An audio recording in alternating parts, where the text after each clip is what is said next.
algunas mujeres las ciega tanto el amor que matarán a todo aquel que se interponga en su camino. Una mujer con problemas que usa veneno para lograr su objetivo.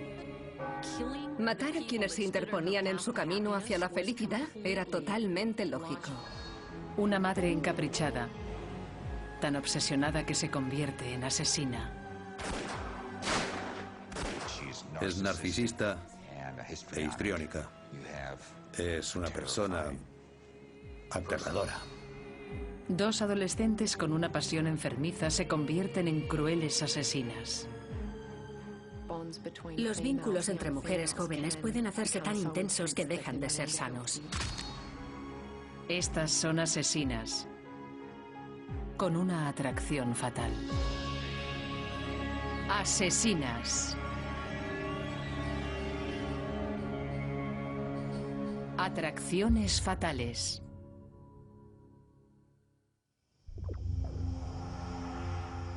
...19 de mayo de 1983...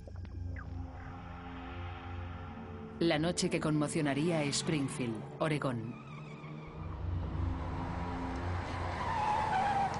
Cada vez que pienso en ello me conmuevo, la verdad. Son las 10:48 de la noche en el hospital Mackenzie Willamette.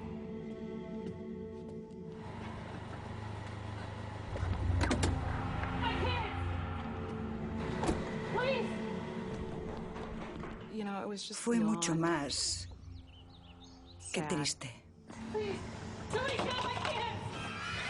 Un coche familiar se ha convertido en ambulancia.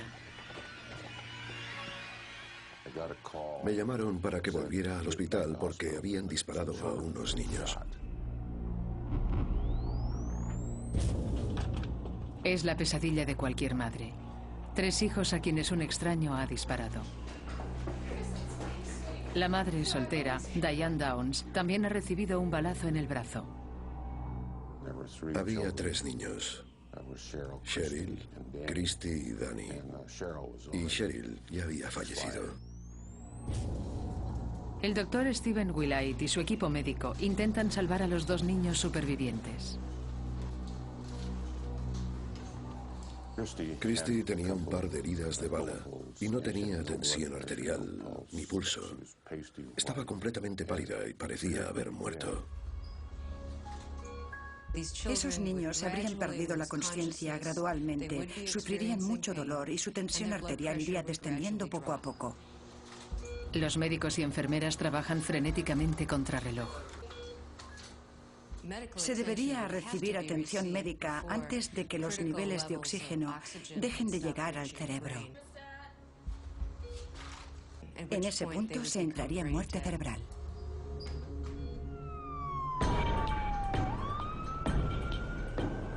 Mientras la policía intenta encontrar al asesino. El inspector Doug Welch se une a la persecución. Las primeras 48 o 72 horas son muy críticas porque es entonces cuando más fácilmente se podrán encontrar pruebas. A Diane la llevan hasta el lugar del crimen y explica lo que ha pasado. Diane iba conduciendo por la carretera en esta dirección.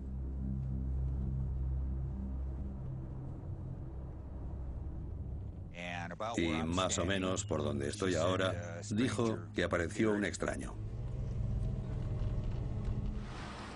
Y le hizo señas. Ella detuvo el coche. Salió, dejó la puerta abierta y dijo, ¿qué pasa? Él contestó, quiero su coche. Ella le dijo que ni hablar. Y entonces ella afirmó que él la apartó. Se asomó al coche y disparó a los niños.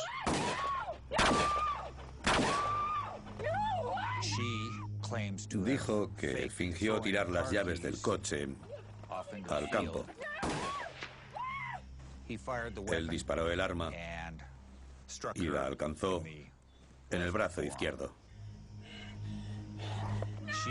Entonces ella lo apartó, subió al coche y, Según su versión, salió a todo gas hacia el hospital. En el hospital, Christy Downs, de 8 años, podría ser la segunda víctima mortal. Le han disparado en el cuello.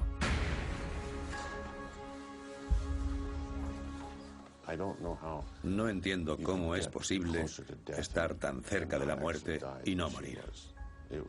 Ella estuvo en el umbral de la muerte. Los médicos han estabilizado al menor, Danny Downs, de 3 años, pero temen que pueda quedarse paralítico. El doctor Willite pasa toda la noche intentando estabilizar a Christy.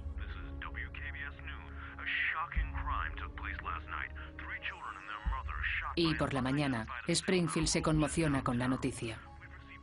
Oí por la radio que habían disparado a una mujer y a sus hijos en la antigua carretera de Mohawk.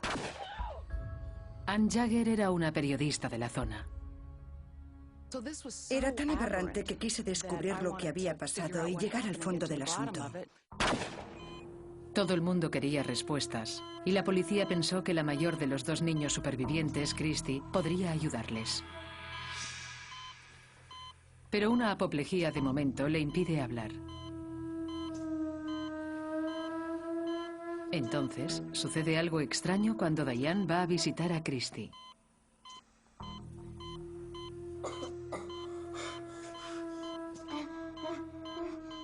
Christy parece aterrada al ver a su madre.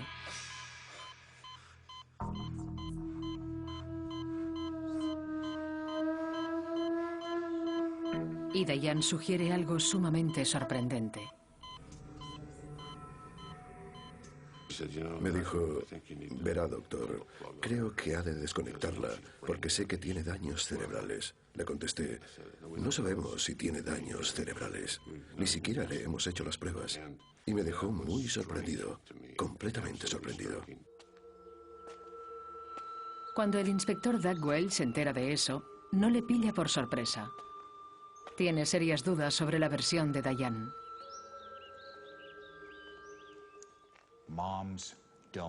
Las madres no se paran a atender a extraños en una carretera oscura con 3 niños en el coche. En las semanas siguientes, la auténtica Diane empieza a salir a la luz poco a poco.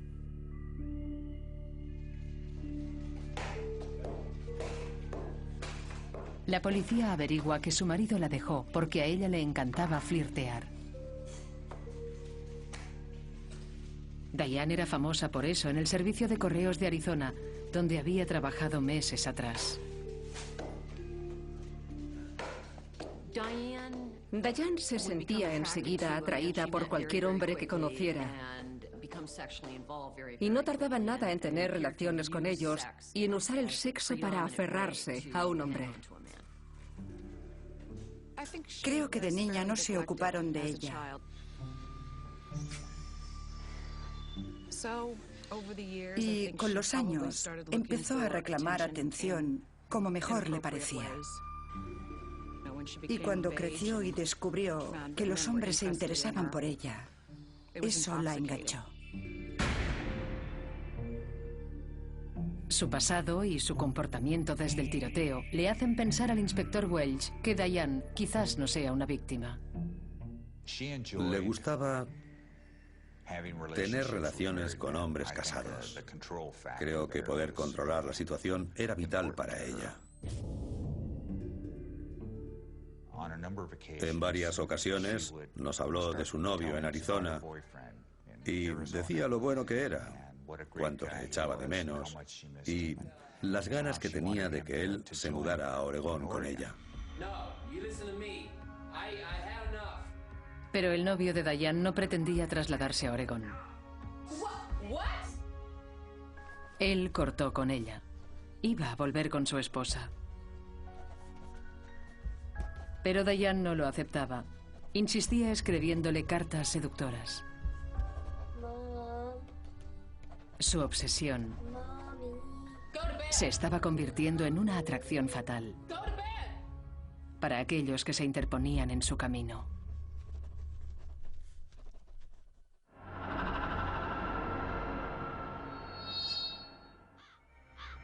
Enfrentarse a una mujer con una atracción fatal no es algo que solo ocurra hoy en día. La historia nos demuestra que no hay peor furia que la de una mujer desdeñada. Los mansos tal vez hereden la tierra, pero sin duda pueden ser un peligro mientras están aquí. Esta es la historia de Martha Wise. A veces los mansos contraatacan y cuando lo hacen no es nada agradable. En 1925, Martha se convertiría en la asesina en serie más famosa de Ohio. Antes no había existido un caso igual al de Martha Wise, para que la gente se hiciera una idea o imaginara que algo así era posible. El escritor de novela negra John Stark Bellamy II ha documentado más de 140 asesinatos. Pero la historia de Martha los supera a todos. Intentó matar a 21 personas. Era una atracción fatal descontrolada de una mujer a la que no quería nadie. De todos los asesinos sobre los que he escrito, Martha Wise es por la única que he sentido compasión.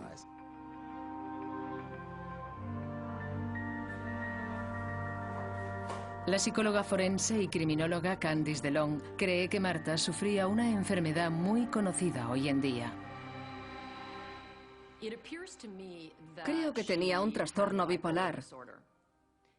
Y eso explicaría su conducta desequilibrada durante toda su vida.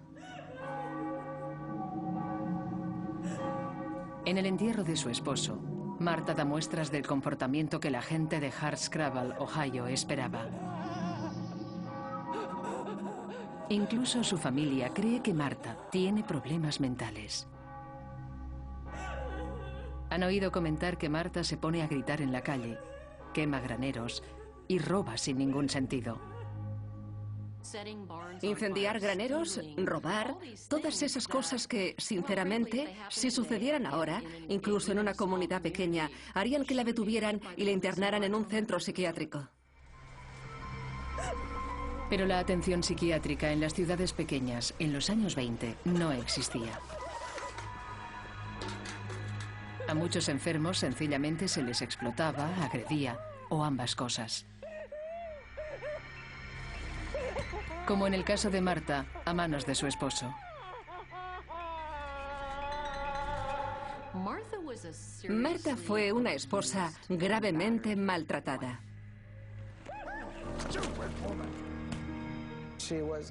Era una persona limitada y muy desgraciada, a quien maltrataron casi todas las personas con las que vivió desde que nació. Al morir su esposo, Martha deja de sufrir agresiones matrimoniales. Pero con 4 hijos que criar, necesita apoyo. No hay que olvidar que durante los 30 años anteriores, a Martha la consideraban una mujer rara. Pero seguro que después de que él muriera, enloqueció aún más. La mente inestable de Martha se estaba descontrolando. Empezó a sufrir una obsesión nueva. Sin explicación, empieza a aparecer en los entierros de desconocidos. No es habitual que alguien se obsesione con los entierros y la muerte. Y con la ceremonia y el duelo que acompañan a los entierros y a la muerte de alguien. Es una conducta aberrante. Pero 2 años después de la muerte de su marido, la suerte de Martha cambia. Conoce a un hombre con el que quiere casarse. Pero su madre se lo prohíbe. El pretendiente de Martha ya está casado y tiene 5 hijos. Martha no era una mujer estable. Estuvo desequilibrada mentalmente casi toda su vida. Y Martha se enamora de alguien y su familia le prohíbe que se case con él. Sin duda, esto le provocó un tremendo resentimiento. Muy pronto, la familia y Hardscrabble lamentarían lo mal que trataban a Martha Wise.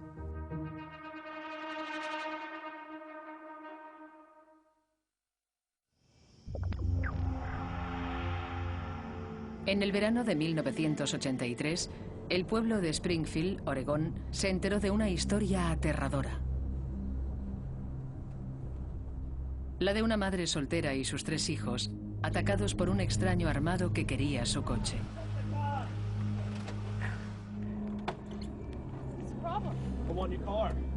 Cuando la madre, Diane Downs, de 28 años, se niega, ocurre la desgracia.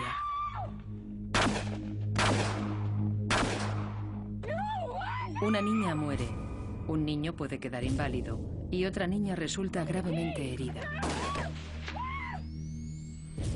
Pero a las pocas semanas empiezan a surgir inconsistencias en la versión de Diane. Para empezar, la herida de bala de su brazo. Dadas las características de la herida, estaba claro que no era una herida defensiva.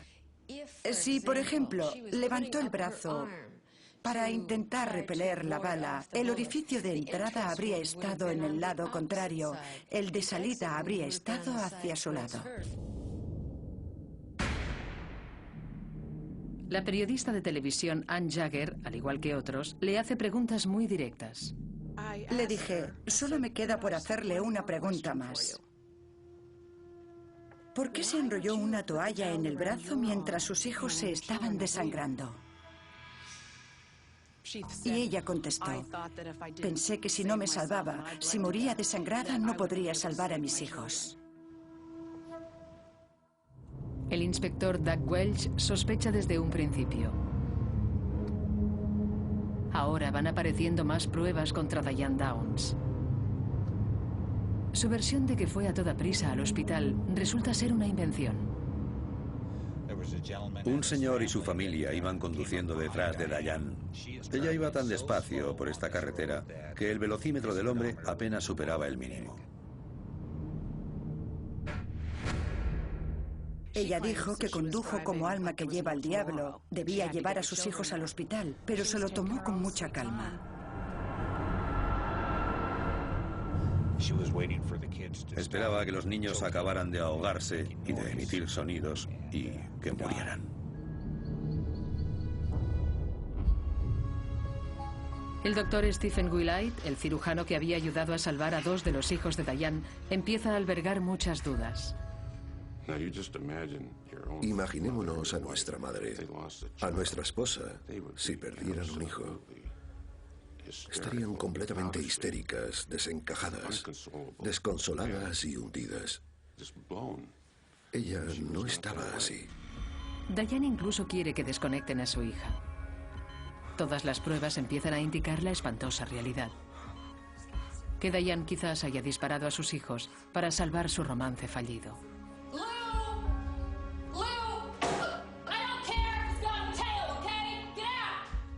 ¿Son los rasgos de personalidad que vemos en mujeres que cometen crímenes pasionales?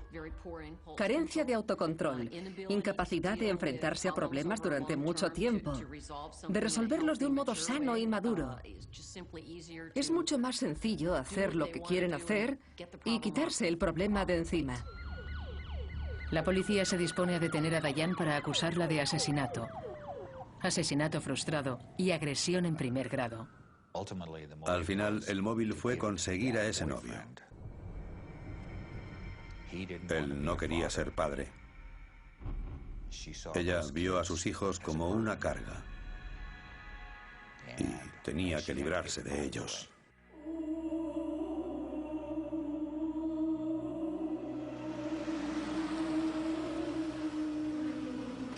¿Se imaginan lo que implica disparar a tus hijos?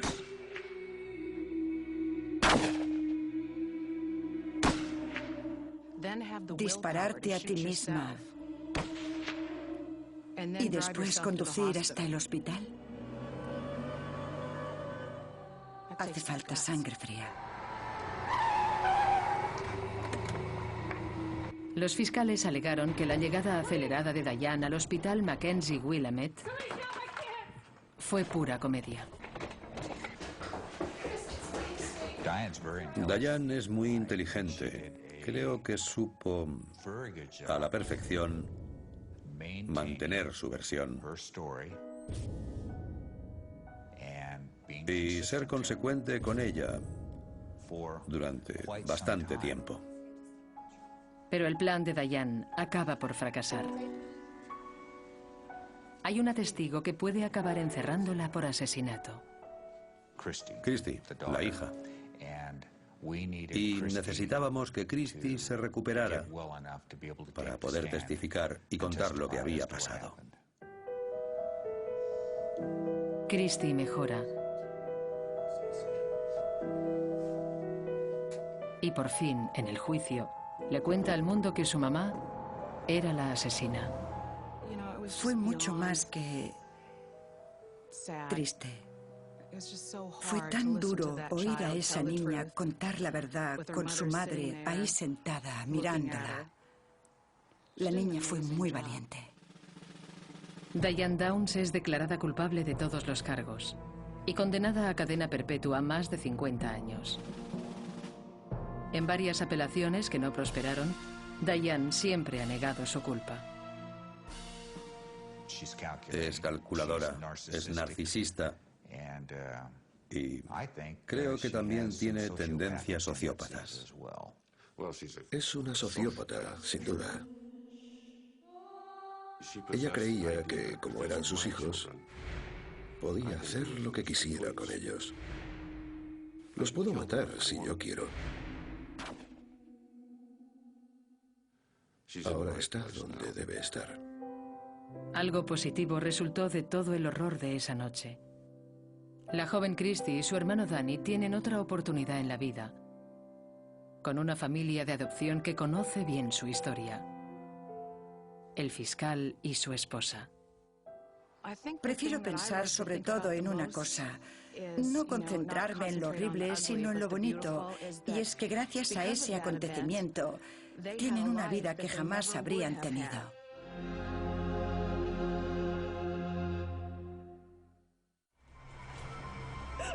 En 1924, Hardscrabble, una pequeña ciudad de Ohio, era un lugar difícil para todos, pero sobre todo para los enfermos mentales.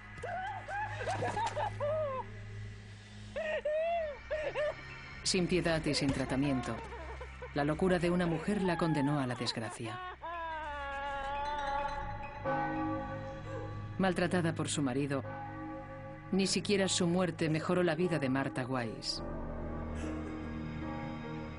Estaba desesperada por encontrar a alguien que le diera el amor que jamás había recibido y que la mantuviera a ella y a 4 hijos. Cuando encontró un posible marido nuevo y su familia le impidió seguir con él, Martha estalló. Su locura afectaría a todos aquellos que le hicieron daño. Martha decidió que la mejor forma de solucionar eso, y creo que había mucha venganza acumulada desde su infancia, era matarlos. Martha invita a cenar a su familia en Acción de Gracias. Ataca por primera vez.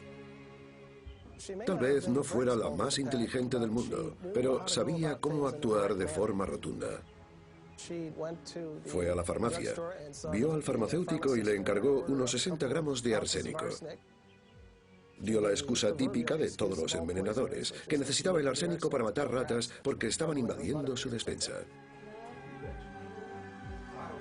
El arsénico se ha empleado para asesinar durante siglos. De modo que en los años 20, los compradores debían firmar con cada compra que hacían, por si había que localizar a un asesino.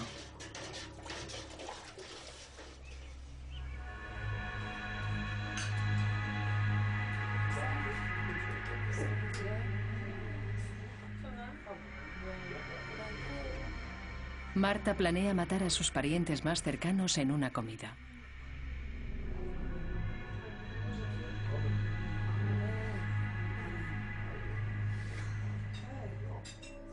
En la mente de Martha, matar a quienes se interponían en su camino hacia la felicidad, su madre, su tío, su tía, era totalmente lógico.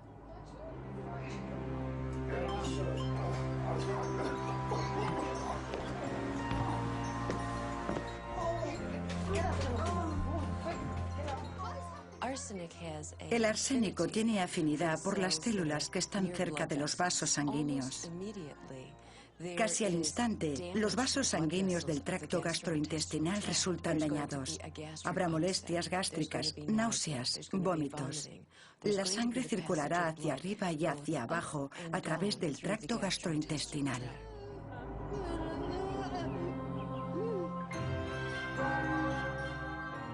La madre de Marta, Sophie, sucumbe. Pero su tío y su tía sobreviven y piensan que la muerte de Sophie es un desgraciado brote de gripe. La gente daba por hecho la aparición de estas epidemias, así que nadie tuvo dudas. A nadie se le ocurrió que entre ellos viviera una maníaca vengativa que estuviera orquestando la enfermedad y la muerte.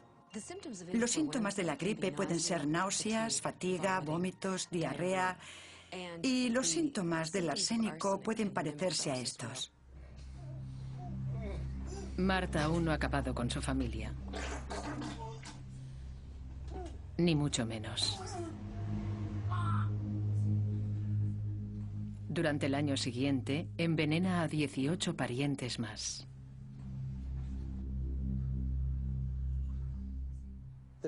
Volvió a aplicar el veneno porque Marta seguía invitándolos a cenar, o iba a casa de su familia política, o a casa de los parientes de su madre. Volvió a usar el arsénico. Y Marta siempre sale impune, porque finge dedicarse a cuidar a sus víctimas para que se recuperen. El arsénico puede matar con una dosis alta. También puede matar si se da en pequeñas dosis durante un periodo más largo de tiempo, algo que se llamaría envenenamiento crónico por arsénico.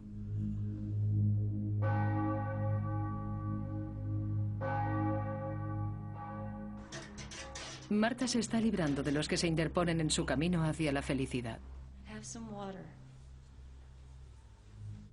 Como resultado de esta acumulación crónica de arsénico, la víctima no tarda en sufrir un fallo cardíaco, fallo respiratorio y en padecer una muerte lenta e insidiosa.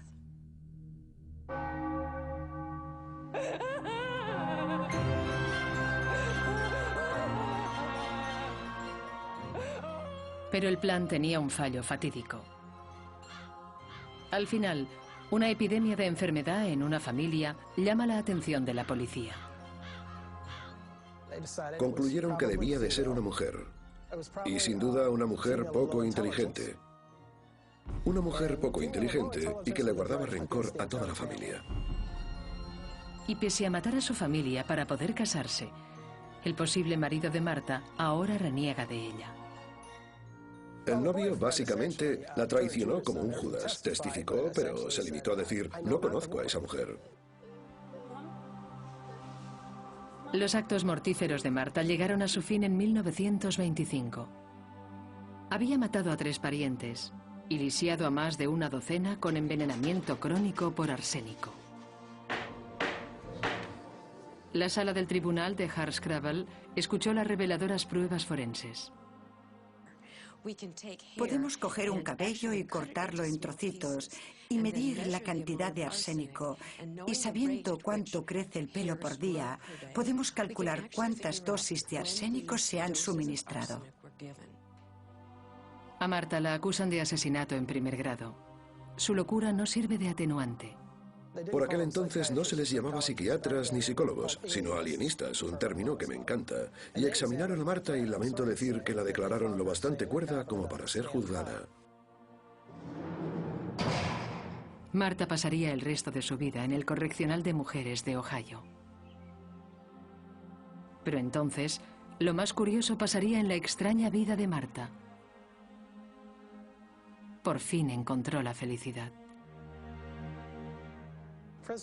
La cárcel fue el lugar más feliz donde había estado Marta y donde mejor la trataron comparado con la familia de sus padres, la de su marido y mientras fue viuda. Sin duda, la mejor etapa de su vida. Marta vivió mejor en la cárcel que en la vida real, porque la cárcel le resultaba más fácil.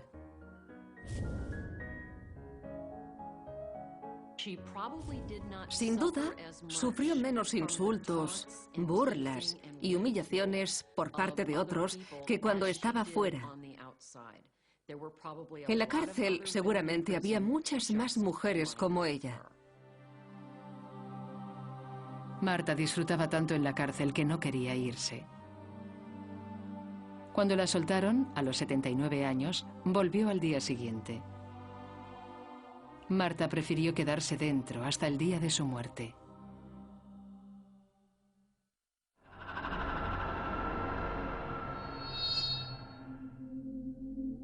El amor puede cambiarlo todo, para mejor o para peor. En Australia, en 2006, 2 mujeres jóvenes conmocionaron al país.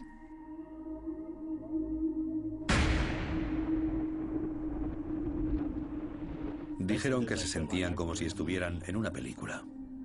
Una fantasía surrealista que pasó a ser un hecho horripilante. Muchos podemos entender el asesinato bajo ciertas circunstancias, pero ¿matar como un juego preliminar? Una atracción fatal que acabaría en brutalidad indescriptible. Ese es el tipo de cosas que asusta a la sociedad. La ciudad de Perth, en Australia Occidental, es una ciudad tranquila, en un país tranquilo.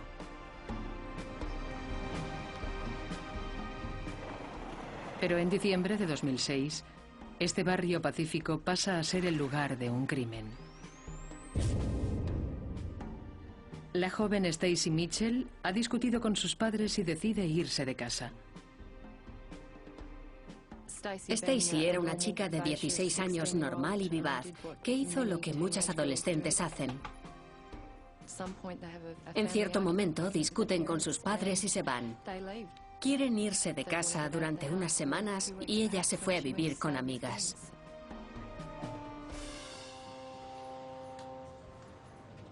La periodista Christiana Jones y su colega Michael Bennett siguen asombrados ante la desgracia de la decisión fatídica de Stacey.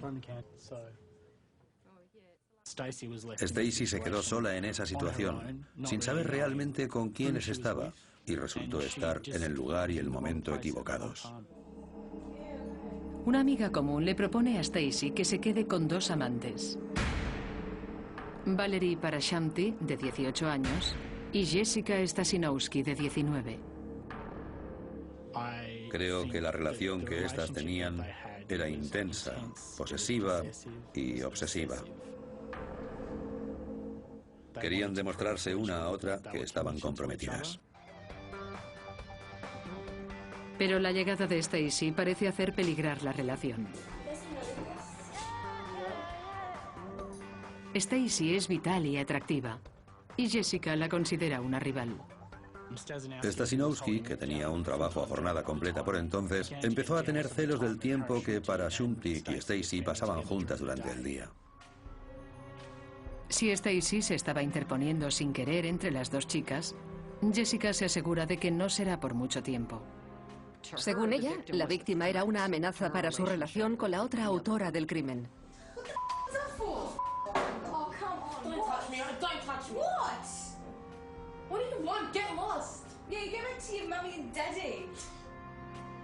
Valerie y Jessica quieren solventar sus problemas, de modo que hacen un pacto para librarse de ella.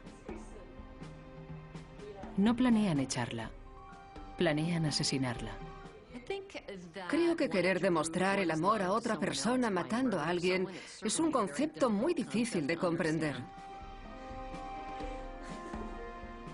En la mente del asesino seguramente tendrá sentido. Ya hemos oído casos así antes. ¿Cómo se pueden convertir los celos adolescentes tan rápidamente en un plan de asesinato? El periodista Michael Bennett necesitaba saberlo, así que indagó más a fondo. Parashamti tuvo una infancia terrible. Dijo que desde los 3 años hasta los 16, su padre abusó de ella. Su padre había estado en prisión por pegar a su esposa. Se dijo que ella tuvo que apartarlo de su madre y proteger a sus hermanos de él.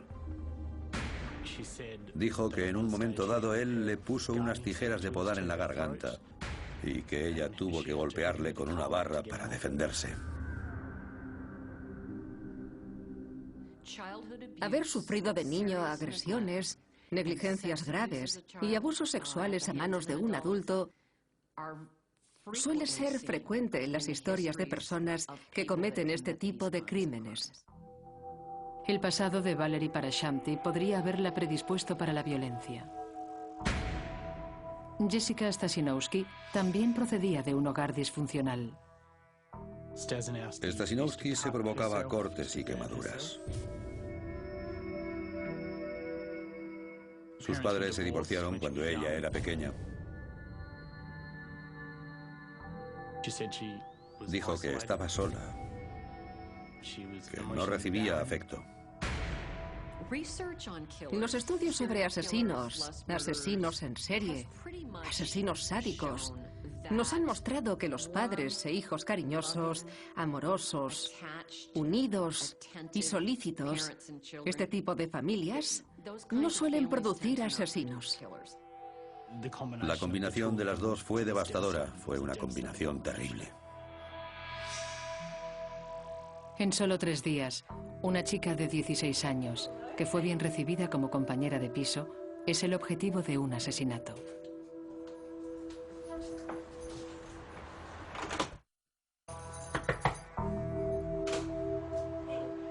Stacy Mitchell, de 16 años, no imagina que va a ser la víctima de un pacto de amor asesino.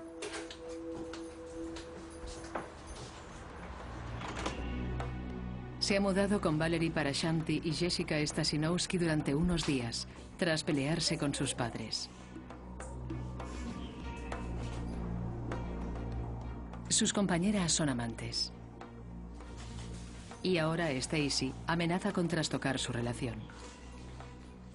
Comentaban que Stacy las estaba sacando de quicio, que era muy pesada. Para demostrarse su amor mutuo, Valerie y Jessica se comprometieron a matar a esta chica, a quien consideraban una intrusa.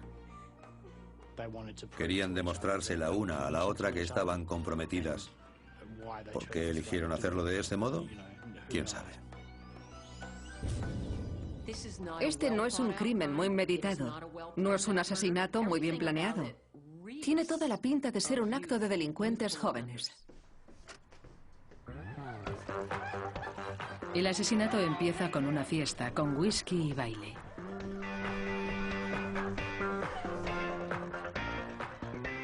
La policía cree que a Stacy le dieron una pastilla para dormir, para atontarla.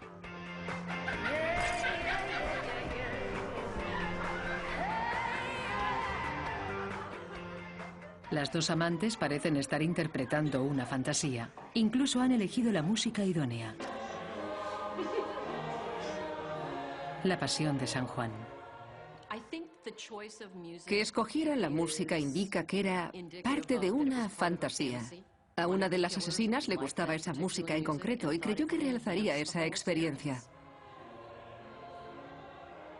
El arma del crimen es un bloque de cemento. El fiscal dijo a la sala que al principio Parashamti dudó un momento mientras sostenía el bloque.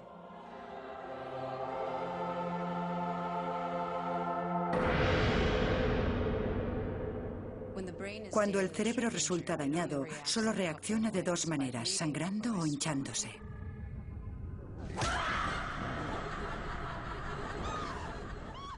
Cuando el cerebro se inflama, no tiene mucho espacio para hacerlo, o bien a través de las fracturas o, con más frecuencia, hacia un orificio en la base del cerebro llamado el foramen magno.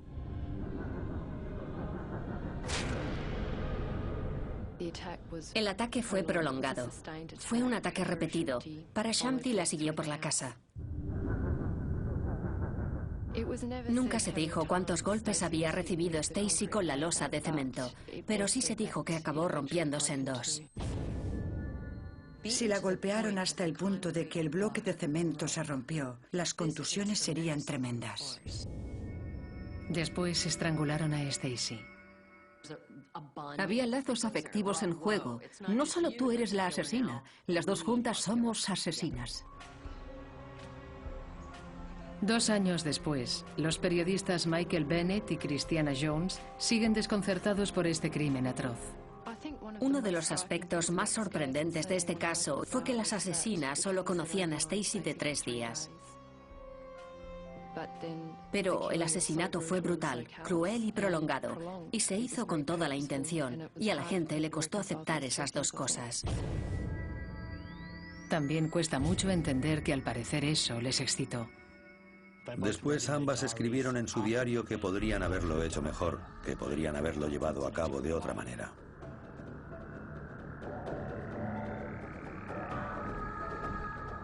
Desde luego muestra la depravación de ambas.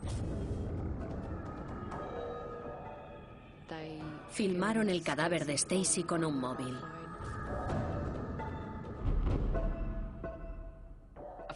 De eso se pueden deducir algunas cosas. Mirad lo que hemos hecho. ¿A qué molamos? ¿La víctima es tan insignificante? Esto es algo que celebrar y dejar registrado para siempre. Y seguramente eso determinó su destino ante el jurado. Como si la fantasía hubiera superado el sentido común, ahora las chicas solo piensan en cómo librarse del cadáver.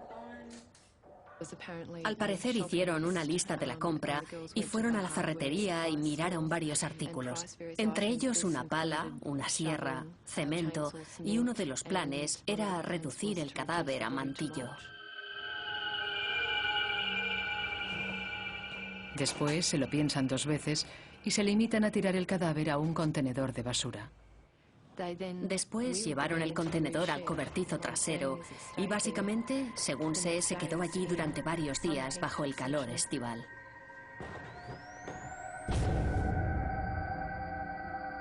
Los preocupados padres de Stacy informaron de su desaparición a la policía. Y 4 días después, tras investigar un poco, las pistas les llevaron a la casa de Valerie y Jessica, donde el contenedor las descubrió. Valerie Parashanti y Jessica Stasinowski fueron acusadas de asesinato y condenadas a 24 años de prisión.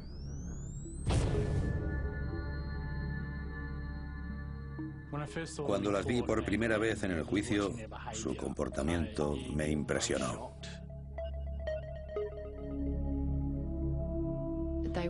Sonreían, se reían y comentaban cosas, tanto que el juez les llamó la atención varias veces. Me pareció que creían estar en una película. Pensaban que alguien diría «corten» y que saldrían por la puerta a retomar su vida normal.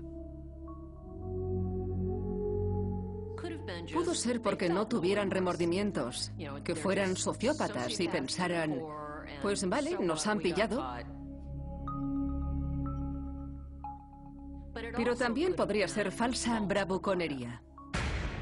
Este crimen sigue siendo uno de los más extraños de Australia. La gente aún no asume cómo una fantasía macabra le arrebató la vida a una joven inocente. Tenía 16 años, era joven, todavía se estaba formando como persona. Una de las cosas más tristes de este caso es que los detalles horrorosos y escabrosos eclipsaron lo importante, la pérdida de una chica joven y alegre que tenía la vida por delante.